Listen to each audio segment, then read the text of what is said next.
Ça va. Et alors vous distribuez dans quel réseau?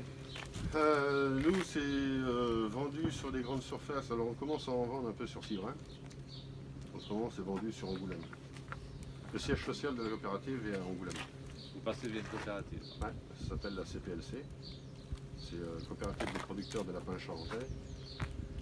Au tout début, on était 30 éleveurs et aujourd'hui, on est plus de 17. Et on trouve proche justement de nouvelles installations. Et pourquoi c'est un problème de taille? C'est un problème de... Parce qu'il y en a qui ont parti à la retraite, il n'y a pas eu de repreneur derrière. Comme tout élevage, il faut travailler aussi le samedi et le dimanche. C'est ce qui reflète un peu les nouvelles installations. Et les maladies peut-être? Alors oui, les maladies, ouais, jusqu'à maintenant on n'avait que la Mixo. Et depuis 3-4 ans, il y a la VHD qui s'est installée. C'est maladie hémorragique. Le matin, vous faites le tour, tout va bien. Le soir, vous repensez, vous êtes là, il est mort. Et en une semaine, vous pouvez perdre 5000 lapins.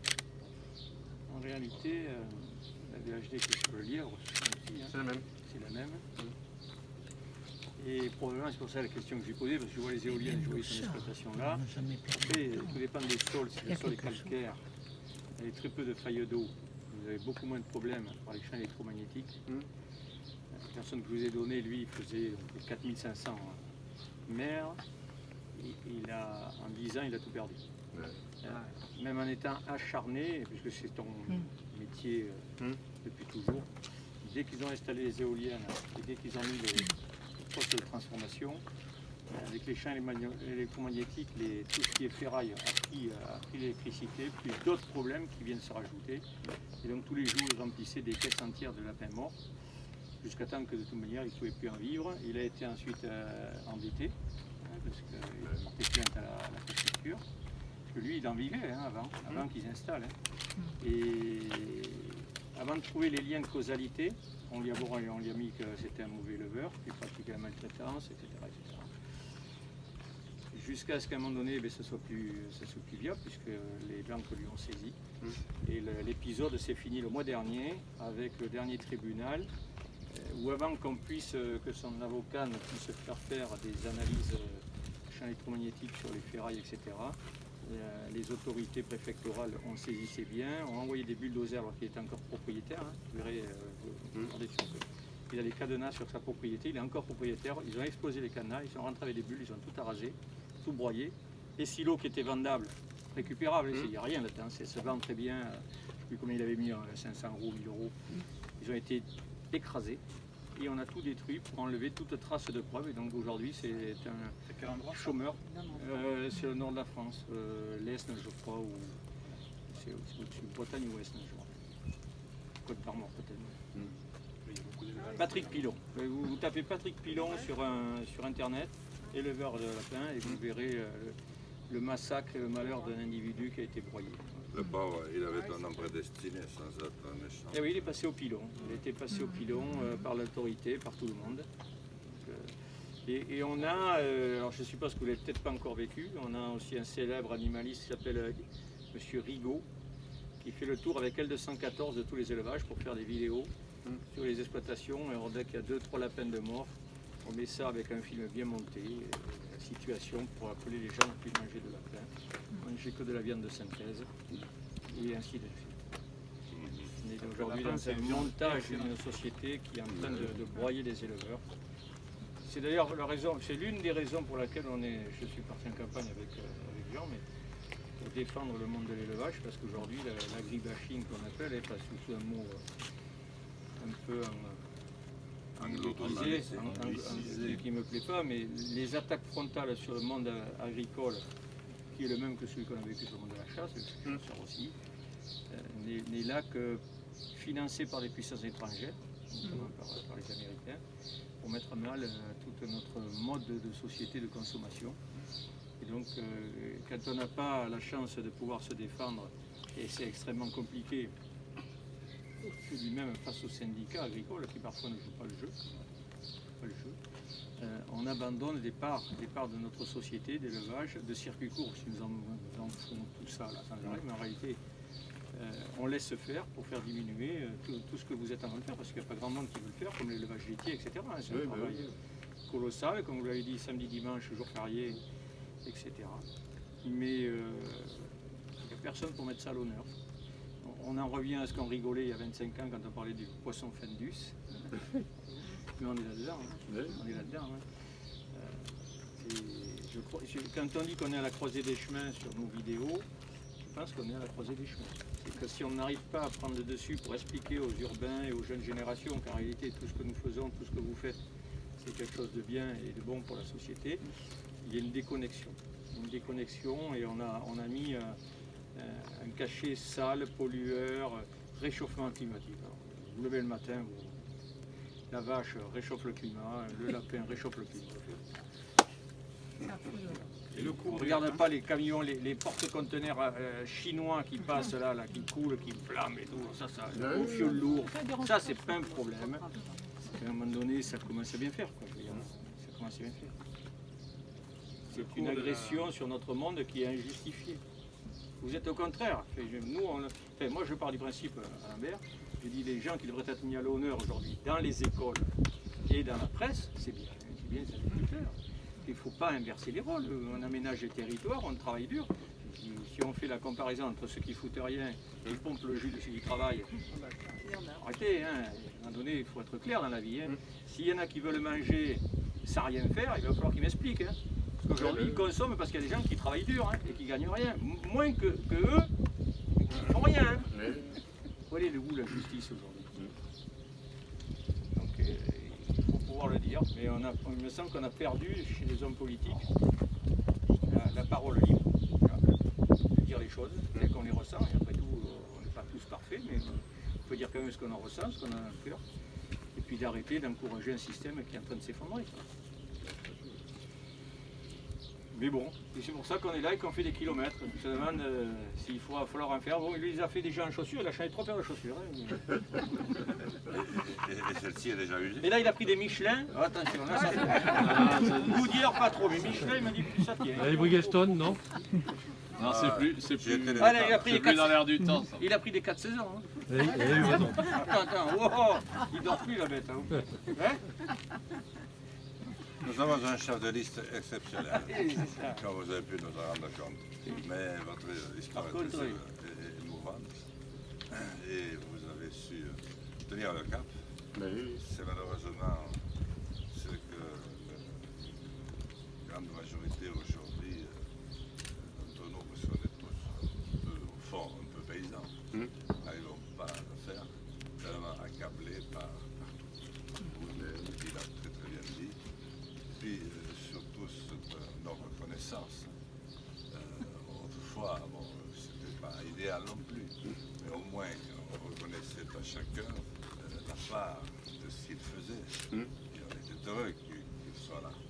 Mais aujourd'hui, pas le sentiment que tu déranges de partout, il faut être très costaud pour venir. Mais les agriculteurs sont en chute libre. Je ne suis pas étonné par les chiffres de ta coopérative. Tu as annoncé 28, 18, je crois, et puis après, à mon avis, ça doit pas être fulgurant derrière.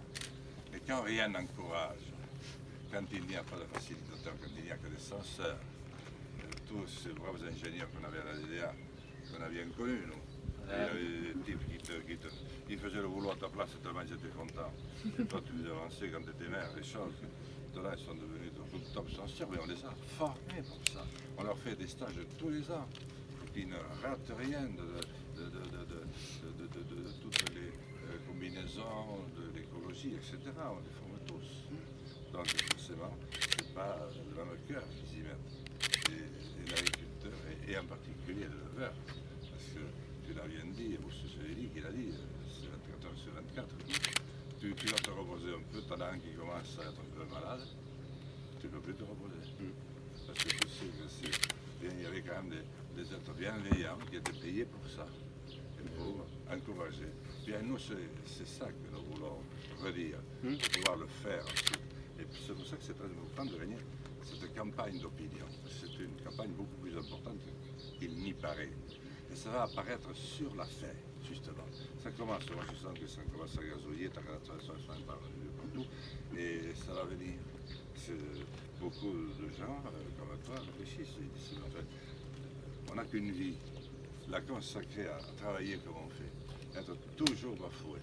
Et puis finalement découragé pour faire dégager, alors que nous avons encore des garçons, des filles de chez nous qui choisissent de rentrer dans l'arène pour dire ce que nous pensons et ce que nous ressentons. Et j'espère que vous allez le dire, et le dire à l'infini, pour que, voilà, il y ait le début de prise de conscience. On ne peut pas s'en sortir dans ce contexte, dans le contexte dans lequel on est. On ne peut pas. On ne peut pas. Quand on n'encourage pas quelqu'un qui fait ce que tu fais, dans les conditions où tu l'as fait, on n'est pas digne de se regarder dans une glace. Et je crois qu'aujourd'hui, on peut, mais il faut se mobiliser. Nous, on fait un peu le job tant qu'on peut. Moi, j'avais 500 et quelques bornes ce matin avant de dire un mot. Enfin, si j'en avais dit quelques-uns quand même. Non, dodo. Et alors, je suis fatigué, moi, très fatigué.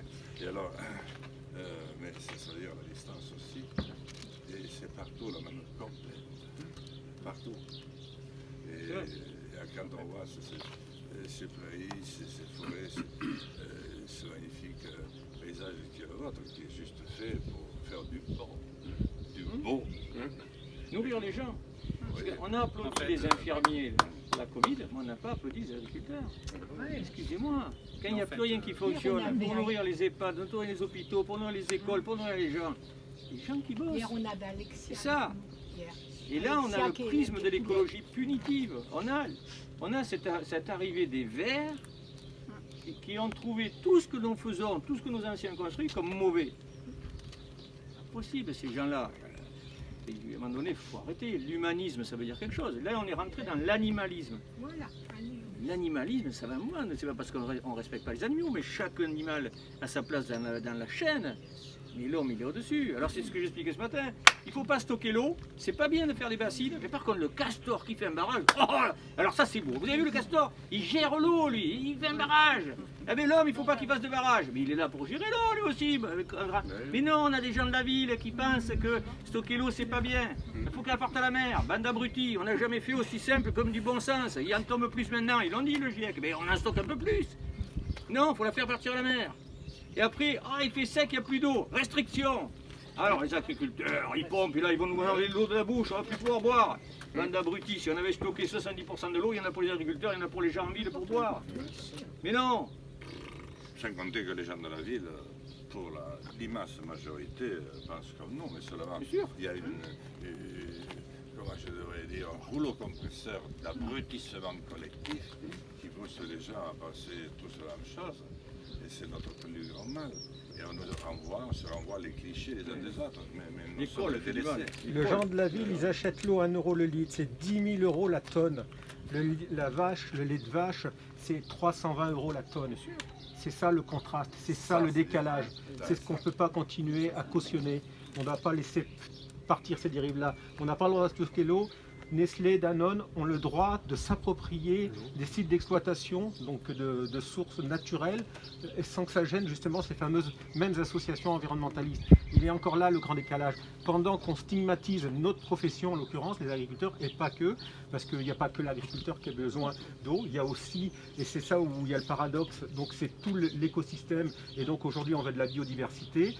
Stocker de l'eau, c'est aussi des points de vie, donc pour recréer des biotopes, donc de la biodiversité. Et c'est en ça où il n'y a en fait aucune cohérence dans tout ce qu'on nous assène, sauf que nous, chaque jour, on diminue, on est de moins en moins. C'est quand même 20 exploitations par semaine qui disparaissent en France, et 10 000 agriculteurs par an qui disparaissent en France.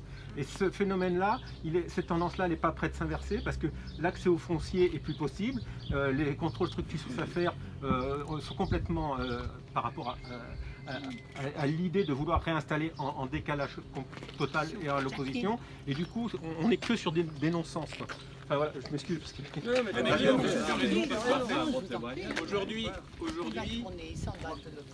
pendant cette campagne électorale, on n'a jamais parlé autant de circuits courts.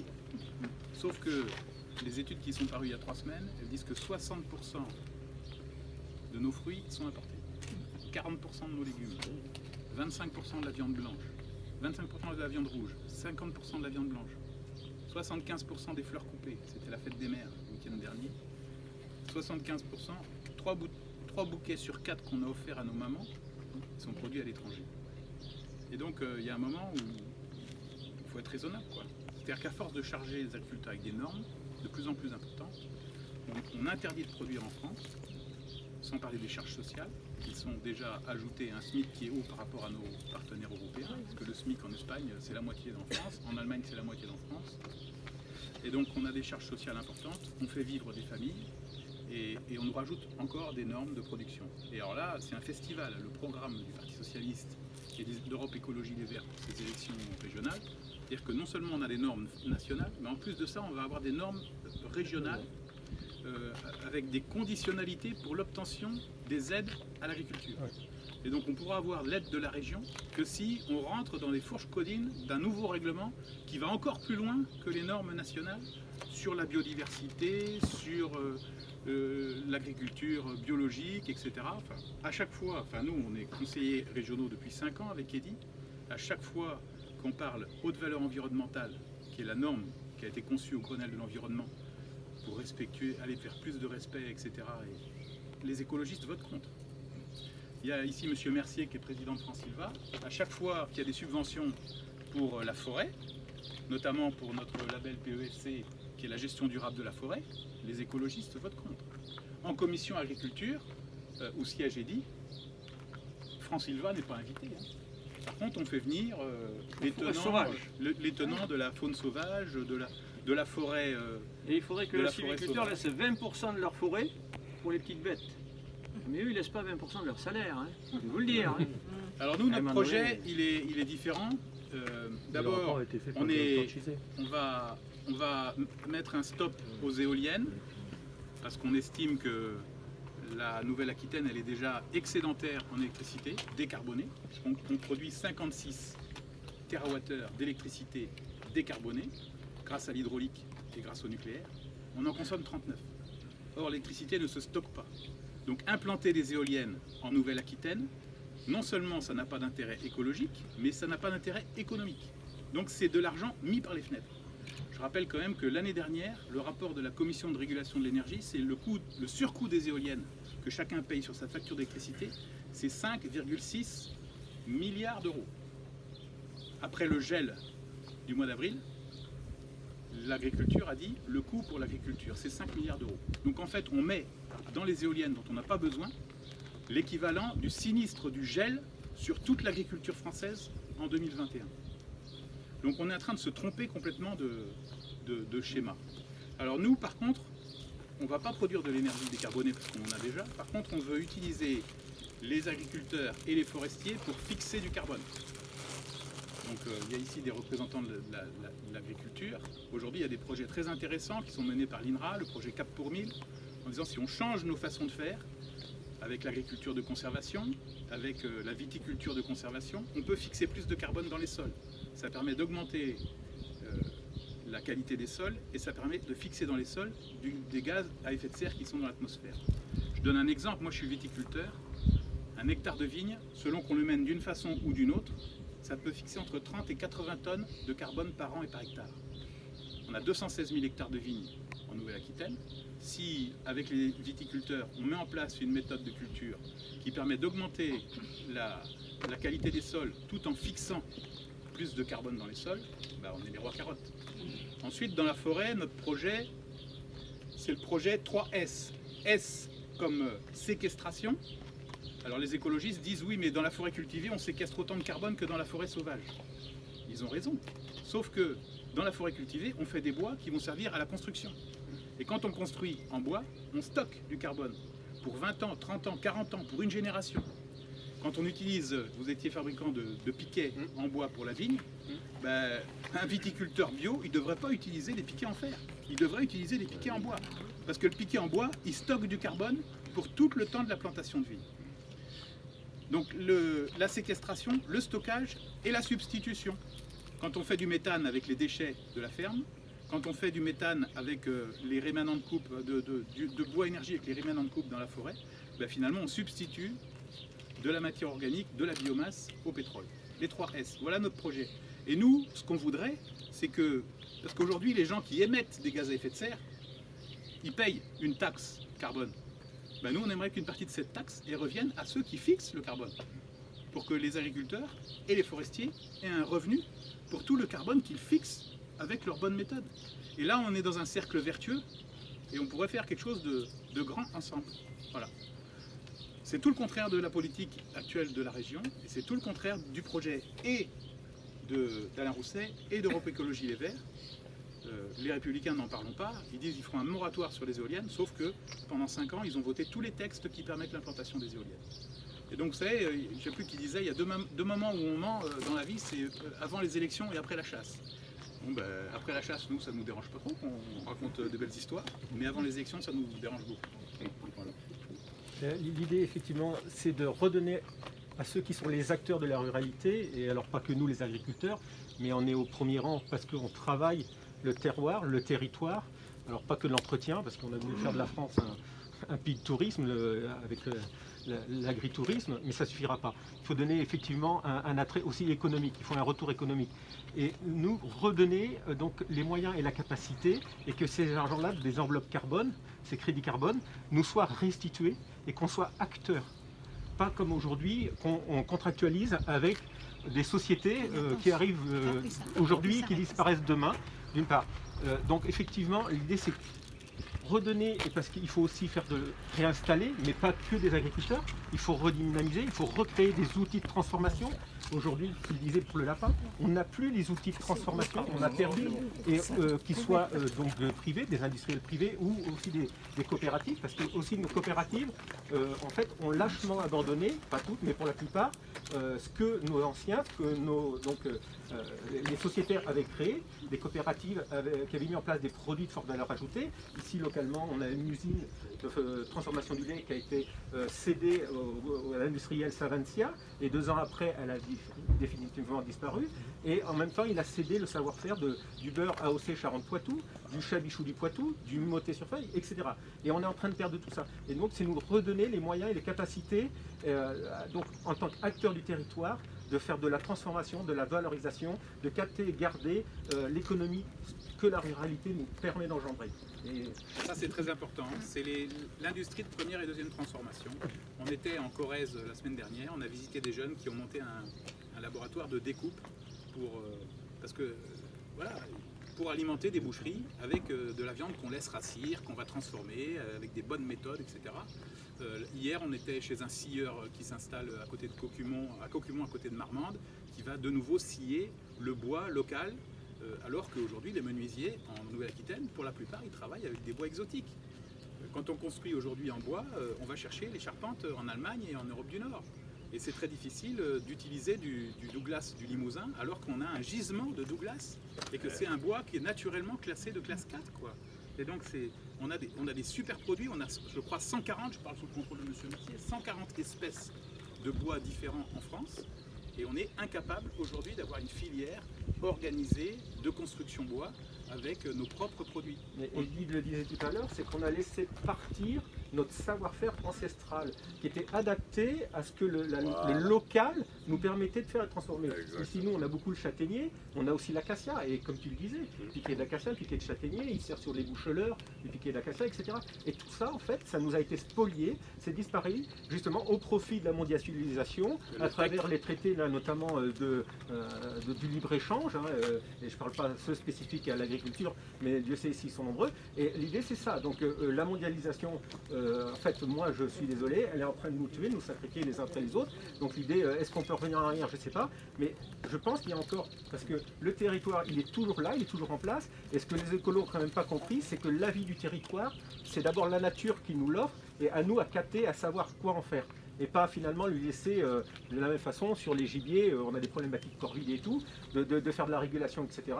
Parce que finalement c'est quelque chose qui a un sens noble en tant que tel et enfin nous, c'est bafoué à l'idée de ces écologistes qui, parce que, je comprends pas, finalement ils n'habitent pas la ruralité, ils vivent pas la ruralité, sans quoi s'ils le faisaient, ils habitaient la ruralité, ça se passerait pas de la façon.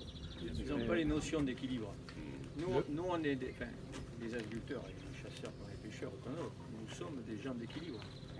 Il n'y a pas un pêcheur qui veut faire disparaître des cours d'eau tous les poissons de la planète. Il n'y a pas un chasseur qui veut faire disparaître tous les gibiers de la planète. Il n'y a pas un agriculteur qui ne veut plus qu'il y ait une plante qui pousse sur la planète.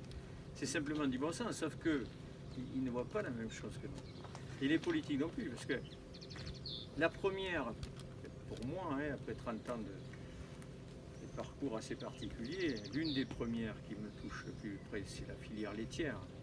J'ai accompagné la disparition des élevages laitiers en France d'une manière catastrophique, avec en mémoire toujours des chiffres. Alors les derniers que j'ai, c'est 33 centimes, hein, quand le type me disait ça me revient à 40 en gros, hein, des combats incroyables sur des gens qui produisaient du lait de qualité, qui sont des aménageurs du territoire. C'est pour ça que je disais à Yves, et que maintenant on le met systématiquement, sur la compensation carbone.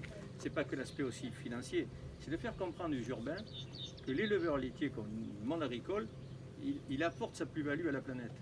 Et donc il faut inverser ce que sont en train de faire les professeurs dans les écoles, qui sont des abrutis moyens, à tendance gauchiste écolo, d'accord? Pas tous. Ils dérivent. Si, on en a avec majorité aujourd'hui. Il n'y en a pas un pour dire. On en a avec 14 nous. Il n'y a pas un fils d'agriculteur qui aujourd'hui maintenant commence à dire mon papa est agriculteur. C'est fini. Ils ne le disent plus. Comme un type qui va dire, un garçon qui va dire je suis chasseur. On a des exemples, des gamins qui jouent à la chasse dans les cours de récréation qui se font punir. C'est quoi cette ségrégation? On est passé où dans ce monde de fous pour ne pas reconnaître que les éleveurs, les agriculteurs sont des gestionnaires des territoires qui soignent les gens, qui les nourrissent et qui sont des aménageurs. Et on est passé du tout au rien, où maintenant on est avec une cible dans le dos. Une cible dans le dos. Le type il passe même de l'eau avec son tracteur. Salaud, pollueur! Mais arrêtez les gars, tu t'as demandé où tu mets ta drogue toi quand tu la fumes, ton shoot quand tu l'as mis. Tu sais où elle passe la drogue de synthèse? Elle va dans l'eau, tu es en train de la donner aux poissons et aux batraciens mon ami. Parce que toutes les stations d'épuration aujourd'hui, elles laissent passer quoi? Les oestrogènes, les médicaments. Mais par contre ça les embête pas. Tout est crevé dans la rivière, mais c'est pas la faute du pêcheur, c'est la faute quand même de l'urbain ou de celui qui ne se pose pas la question au fin fond du monde. Tout ce que tu consommes, mon ami, aujourd'hui, c'est pas l'agriculteur, toi t'en prends aussi des choses. Hein. Mais on est en train d'inverser les rôles. On a trouvé un bouc émissaire, c'est l'agriculteur. Voilà. Là, il a tous les mots de la terre, c'est pas vrai. Et donc là maintenant, il faut inverser les rôles. Et donc il faut quand même qu'il y ait des gens qui aient des corones en espagnol, qui soient à la région et qui mettent à l'honneur les agriculteurs, plutôt que d'aller financer une association à 50 000 € pour expliquer aux loups qu'il ne faut pas qu'ils mangent les brebis, à 50 000 € quand même, hein, parce qu'ils n'ont jamais vu ce que c'était quand un loup est rentré dans une bergerie, qu'il a bouffé les 60 brebis et que les agneaux sont moitié pendants de la panse, qu'il faut attendre que le mec vienne 4 heures après de l'ONCFS pour venir constater la mortalité. Hein, c'est quand même assez particulier, là, la condition animale. Là par contre les écolos, on ne les voit pas.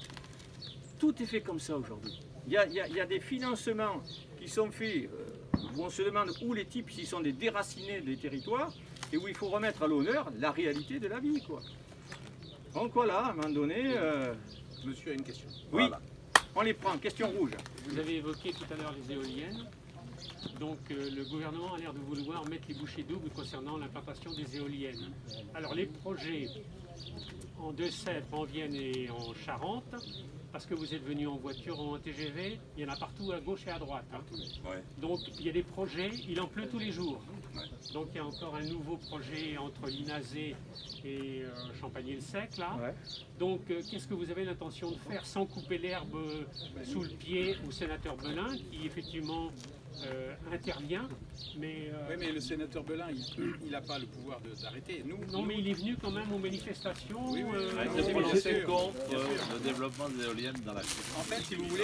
Non, Nous, mais... on l'a fait au conseil régional, puisqu'on est quand même le seul groupe au niveau du mouvement de la ruralité, et on était tous les quatre tout à fait solidaires et unanimes, à voter contre le SRADET, et c'est cet outil qui va s'imposer à toutes les collectivités territoriales dans le futur, et qui est en train de développer à outrance les éoliennes sur le territoire. Et ça s'est fait avec la volonté et du président de la région, qui en plus nous a imposé une feuille de route qui s'appelle la feuille Néoterra, qui est une aberration en matière de protection de l'environnement et de protection du monde agricole, et avec le SRADET qui justement prévoit ce développement. En fait, des nous, éoliennes. Sur les éoliennes de la Dans Vienne, le Poitou-Charentes, c'est pire que dans le... Ah bah la Vienne est fait partie du département où il y a le plus d'éoliennes en France. Il n'y a Alors- pas de question de pire, c'est pour nous, il faut stopper l'éolien en France. alors Ça, pour c'est la clair. Vienne, c'est un fait. Non mais attendez, Vous juste vous un petit prenez- point de technique là. Quand vous êtes dans une commune, si vous voulez construire une maison,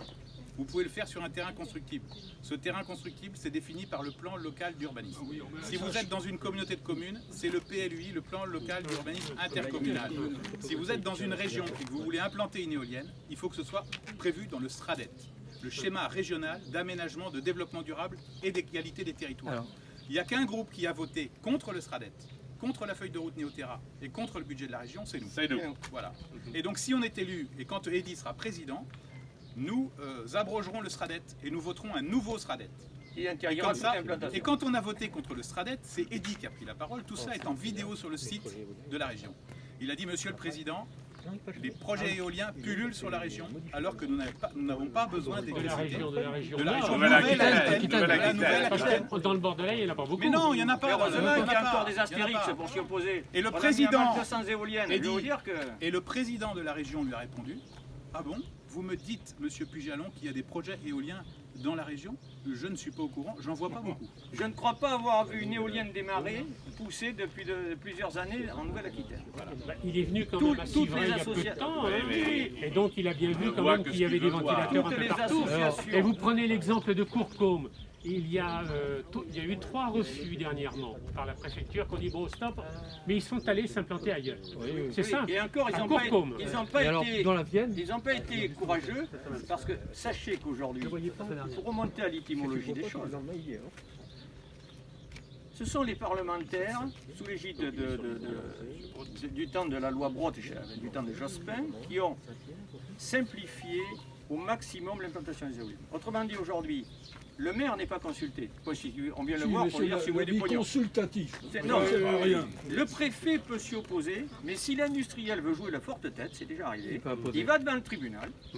Écoutez, le tribunal il dit, écoutez, vous avez apporté des compensations environnementales, nous jugeons que vous respectez la loi, et donc, je dis à monsieur le préfet, les éoliennes feront. Nous sommes juste là devant ce qui s'est fait avec des parlementaires achetés. Pourquoi? Parce que je suis très bien placé. À l'époque, le parlementaire le plus enclin à aider la loi Brotte, c'était Philippe Plisson, député du nord de la Nouvelle-Aquitaine, enfin du nord de la Gironde, pardon, sur le bord de la Charente-Maritime, qui était très ami avec M. Grandidier, patron de Valorem, qui est aujourd'hui candidat sur la liste, qui était hier candidat sur la liste Europe Écologie des Verts aux Européennes. Ils se tiennent tous par la barbichette. Hein. On a tout simplifié. Aujourd'hui, ben voilà, l'industriel y voit, et j'en veux pas aux agriculteurs ou aux pauvres gens. Quand vous avez quelqu'un dans la forêt de la Double, ou des célèbres forêts, quand on arrive, vous êtes en fin de carrière, et on vous dit, je vais vous mettre 17 500 € par an et par éolienne. Vous imaginez quelqu'un qui à la retraite va toucher même pas 400 €, et que l'industriel vient lui dire, je vais te donner 17 500 € de notre argent, parce que c'est de l'argent public, et c'est la facture des abonnés. Et en plus, pour moi, c'est des sociétés étrangères avec des sièges sociaux basés à Guernesey. On marche sur la tête. Et il faut des gens comme nous. Mais nous, on a déjà attaqué, je vous le dis, on a déjà attaqué M. Castex, 2 ministres devant la Cour de justice de la République, et on va continuer. Et ici, il faut continuer avec une grande faucheuse. Hein. Et pour répondre clairement à votre question, qu'est-ce que vous ferez? On arrêtera. Parce qu'on ne peut pas aller au-delà. Quand le président du conseil régional, juridiquement, on le pourrait. Mais aujourd'hui, c'est un dossier qui est devenu fragile dans l'opinion. Les tribunaux eux-mêmes s'interrogent. Si le président du conseil régional, avec sa majorité, dit stop, vous n'en aurez plus. Avec tous les autres, vous en aurez. C'est ça la différence. Il faut savoir Moi, que j'ai lu de longue date, et on n'a pas fait quelque chose de contre mon gré. Alors il faut le laisser parler lui, parce que c'est en politique, c'est toujours celui qui écoute qui se fatigue plus que celui qui parle. Lui, il faut le laisser parler. Soit en Louvain, c'est quand même un dossier qui est poussé par M. Belin. Même s'il dit qu'il est contre aujourd'hui, c'est parce que le vent il change. Et après, dans le département, qu'est-ce qui fait les porteurs de projets derrière? C'est ce syndicat électrique. Et qui c'est qui attaque des syndicats électriques? C'est les mairies. C'est pas d'autres personnes. Et c'est eux qui portent les projets. C'est eux qui sont partis chercher des autorisations, pas des autorisations, des avenants au dossier d'autorisation pour remonter les éoliennes à 250 mètres. Parce qu'il n'y a pas de dossier à poser. Et on va changer les capacités. C'est Régie et c'est la première cible. Donc c'est ceux qui sont élus. Non, Pas tous. Il y en a certains qui sont contre. Donc nous, on n'est pas contre les projets locaux de production d'énergie. Un agriculteur qui a un hangar photovoltaïque. On n'est pas contre tous ces projets locaux. Par contre, les éoliennes, on est contre. Et alors les déboisements de 1000 hectares de forêt dans les Landes pour mettre 1000 hectares de panneaux photovoltaïques, on est contre. Voilà, c'est net. juste pour continuer un petit peu en termes d'électricité, en matière d'énergie renouvelable par exemple, et là j'en parle à connaissance de cause parce que je connais un petit peu le sujet. Évidemment, c'est pas au niveau de l'éolien, mais quand même, ça compte. La production d'énergie hydraulique a été laissée de côté complètement. Quand on a commencé à parler dans les moulins d'installer des productions électriques, parce que les moulins sont déjà équipés de turbines, etc. Les écoles ont commencé à dire attention, non, stop, parce que ces turbines, c'est des broyeurs à poissons. Moi, j'ai jamais vu un poisson broyé, hein, c'est fou, c'est les brocoulements des masses d'eau, on a dit attention aussi, les chaussées, enfin les seuils, les moulins, c'est des retenues, ça empêche les poissons, les migrateurs de monter. Il y a quelques années, je me souviens, j'étais à la fédération de pêche de Poitiers et on était sur le point de mettre l'anguille, de la classer prédateur, parce qu'il y en avait beaucoup trop. Quelques années après, on nous a dit attention, les chaussées empêchent de monter les moulins, les anguilles, alors que les chaussées existent depuis des siècles. Et donc, si on avait aidé, disons, les productions électriques, hydroélectriques, comme on a aidé le solaire, il y a 280 000 moulins en France aujourd'hui, et croyez-moi, qu'en matière de production hydraulique, c'est quand même une énergie renouvelable, la plus saine qui puisse exister. Et bien, aujourd'hui, il y aurait plein de moulins qui se seraient lancés. Au lieu de ça, on les a démolis. C'est la loi de 2005, loi d'écoulement des masses d'eau. On était dans le la passage Creuse. des amphibiens, tout ça. Et on les a démolis complètement. C'est quand même malheureux. Il y a 10 jours, on était dans la Creuse. Dans la Creuse, c'est 40% de l'énergie qui vient de l'hydraulique. Ouais, comme la Corrèze. Et on va leur mettre des éoliennes. Enfin, Et il faut c'est voir comment complètement c'est fait. aberrant. Les moteurs Mercedes, j'ai fait des trucs là qui démarrent, c'est incroyable, avec une production pour 2000, 3000 habitants. La production hydroélectrique, c'est sensationnel. C'est une petite machine. Aujourd'hui, il y a des nouvelles machines qui sont incroyables, avec peu d'eau. Et l'eau, on ne la pollue pas, on ne l'abîme pas, elle ne fait que passer. C'est disons l'énergie, pour moi, la moins polluante. Et on est en train, avec le projet Hercule, de l'envoyer au privé. Guillaume, Donc on va s'aborder tout notre avec nous, patrimoine. parce que là, il y a des Et les photos gens à qui sont l'étranger prises, qui c'est vont bien le qu'ils soient présents. Et Alors, enlever le il masque. faut savoir de que Hercule, tout le temps. aujourd'hui, la partie hydroélectrique de DER est en train de sortir pour être en privé chinois. Parce que l'hydraulique, c'est chinois. Allez, la dernière. Allez, les masques. Bah les masques. Je t'ai reconnu. Allez, enlevez vos masques. Ah, qu'est-ce qu'on est heureux Café d'épée. de se dire qu'on va changer le destin de la région, Le reprendre en main déjà. le reprendre en main. Mais ça, c'est eux qui vont On a au moins pris le destin de notre propre vie, donc ça c'est sûr. Le petit village, il s'est sorti. Carré ou Élix. Oui, absolument. Le journaliste du Populaire du Centre a appelé dit Astérix. Et nous on a un peu les gens Obélis. Et voilà. Et par contre, je ne sais pas qui c'est qui fait la potion, il y a le druide, mais je crois que tu pourrais nous faire. Et la lyre, c'est Olezzola. C'est le chanteur. Oh non, on en revient. Nous on en revient. Assurance touriste. Ah oui, oui. Alain, est-ce que tu veux parler Alain, tu veux parler You Est-ce que tu veux parler de ta commune Allez, parle-nous Ta d'un commune Monsieur le maire. Une commune, la bibliothèque, grâce à l'école. Là, c'est pas nous dire que une poche d'argent trop, mais les éoliennes, ça va chier. Non, la commune, ça fait un plaisir. Oui, on sait. Mais oui, je suis là. Parce que. C'est tout à Mais là, les amis, vous lui demandez s'il veut parler, puis vous lui coupez la parole. Ouais. Pardon. Oh, pardon. Pas grand chose à rajouter. Non, mais Alain. Écoutez, bienvenue sur notre modeste commune, mais en même temps la plus belle du canton, certainement. Oui. Voilà, c'est une commune typique, rurale, avec 390 habitants environ. Et nous comptons aujourd'hui 7 agriculteurs sur la commune, avec des productions principalement céréalières et cunicoles, un peu d'élevage bovin. Voilà, on a fait le tour des productions principalement. Voilà ce qu'on peut dire. Combien d'habitants sur vous 390 environ, il a dit. Environ, ça dépend. C'est variable. Il fait beau, c'est un Et fond je de voulais vous réactivation. demander, le cours du lapin aujourd'hui, c'est combien Il n'a jamais été aussi haut depuis le Covid. Alors, c'est combien Il était en moyenne à 2 euros. 2 euros. Moi, quand j'étais éleveur de lapins, donc il y a 35 ans, il était à 12 francs. À l'époque, mon père vendait les veaux, parce qu'il était éleveur de veaux sous la mer. Il vendait les veaux à 8 mois, 5000 francs. Aujourd'hui, ils sont à 800 euros. Et il avait une ligne de peupliers au bord de la rivière et il les vendait 300 francs le mètre cube. Aujourd'hui, il est à 60 euros le peuplier. Donc depuis 35 ans, tout ça n'a pas bougé. alors que le SMIC, lui, il a été multiplié par 3. Les produits phyto, tous les intrants de l'agriculture, n'en parlons pas. En fait, depuis les années 70, le prix de l'alimentation dans le panier de la ménagère a stagné, la part à euro constant, la part versée aux agriculteurs a été divisée par 3. Voilà.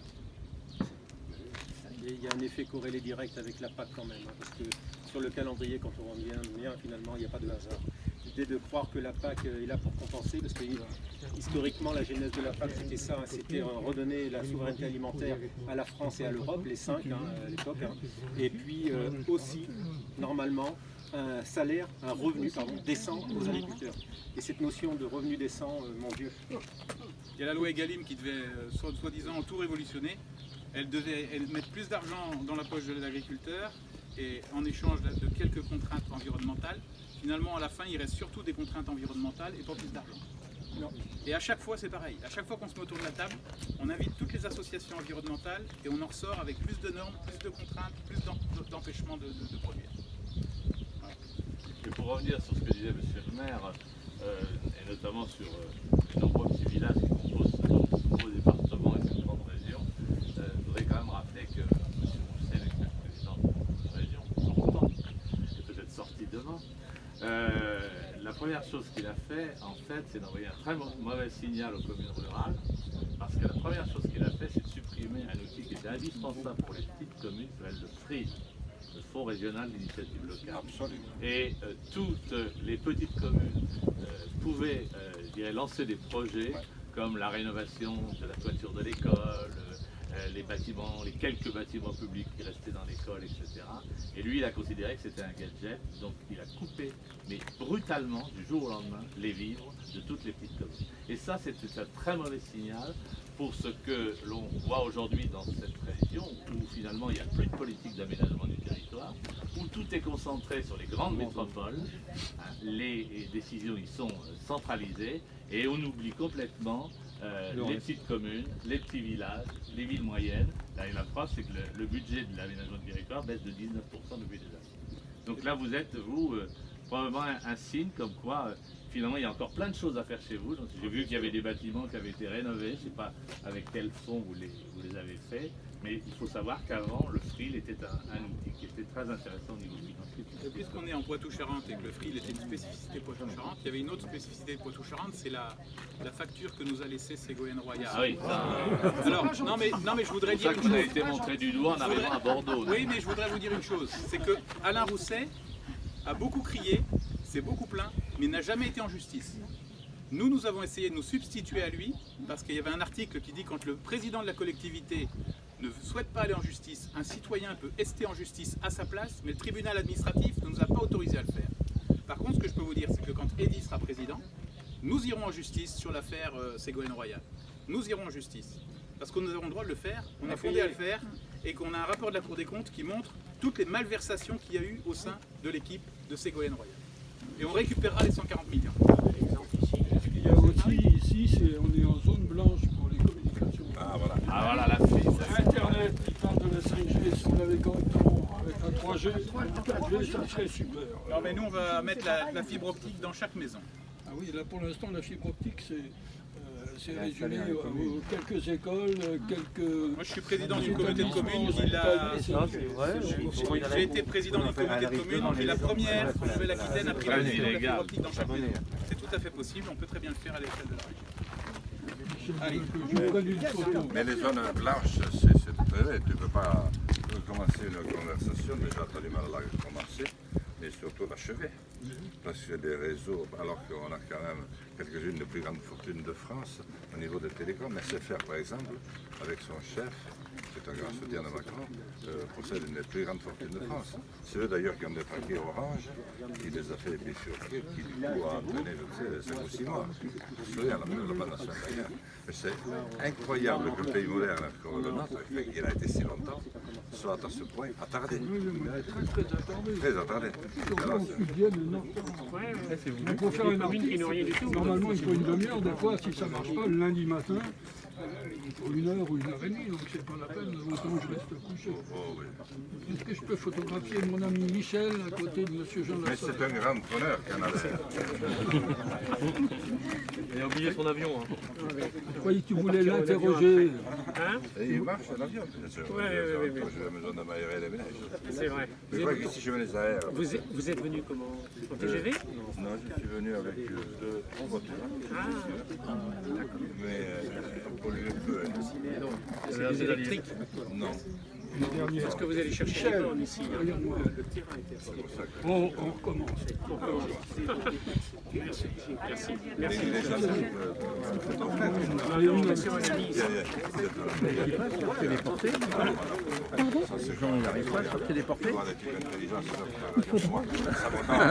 Surtout à 75 ans. Enlève ton masque. Enlève ton masque. Ça sera plus joli. Ils ne prendront pas la rédaction. Non, pas celui-là. Merci beaucoup. Mais merci beaucoup. Vous, au moins, vous n'êtes pas comme la TV, on reconnaît, ça.